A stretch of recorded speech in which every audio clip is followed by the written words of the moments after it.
يبقى شعبي العزيز إلا شيء واحد، أننا علينا أن نقوم بمسيرة خضراء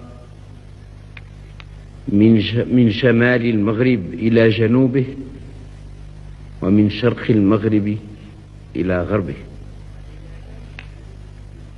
علينا شعبي العزيز أن نقوم كرجل واحد بنظام وانتظام. شعبي العزيز، غدا إن شاء الله ستخترق الحدود، غدا إن شاء الله ستنطلق المسيرة،